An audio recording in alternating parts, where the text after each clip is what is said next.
Good evening, I'm Laura Lee. And I'm Dan Wolf. Thanks for joining us. These protests come as two journalists, including a former anchor right here at Northern News Now, have been arrested in connection to an ICE protest at a church.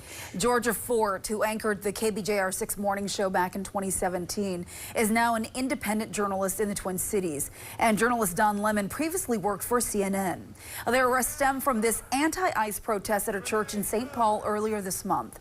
Fort and Lemon were covering the incident, showing protesters marching through at the church, interrupting a service. Well, some of those protesters have since been arrested, but Lemon's attorney says that he was acting as a journalist, not as a protester, saying that Lemon was doing constitutionally protected work. Fort echoed that after her court hearing today as well. I should be protected under the First Amendment, just like all of the journalists who I've been advocating for, too. I've been advocating for mainstream media journalists who have been brutalized for months.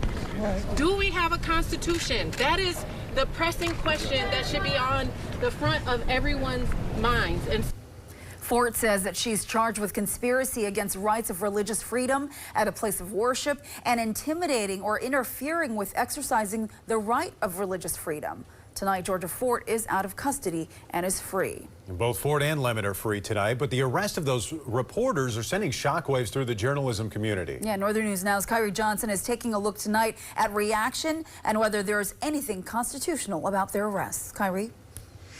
Yeah, Dan and Laura, reporters and educators across the country all reacting to today's developments by saying journalism is under attack.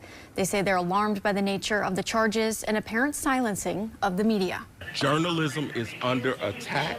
The First Amendment is under attack, and democracy is crumbling. Those sentiments were echoed at a press conference today where journalists demanded the release of arrested journalist Georgia Fort after covering the St. Paul church protest. Concerns that align with those from journalism educators. The First Amendment is absolutely vital, not just to the press, but to our whole democracy. The First Amendment guarantees the government cannot stop journalists from doing their jobs. But journalism professor Jane Kirtley says that right is now under attack in Minnesota. What appears to be the Trump administration's full frontal attack on the press. In the last week or so, we've seen a number of instances where ICE agents and other federal law enforcement officials have impeded journalists. Journalists agree. These don't stop bullets. They don't stop arrests. They don't stop the death threats that we get for doing our job. Kirtley said the government is charging the arrested journalists with the FACE Act and the Enforcement Act. Both aim to protect places of worship and clinics from people coming in and impeding activities. I can't emphasize enough how unprecedented this is. They are using laws that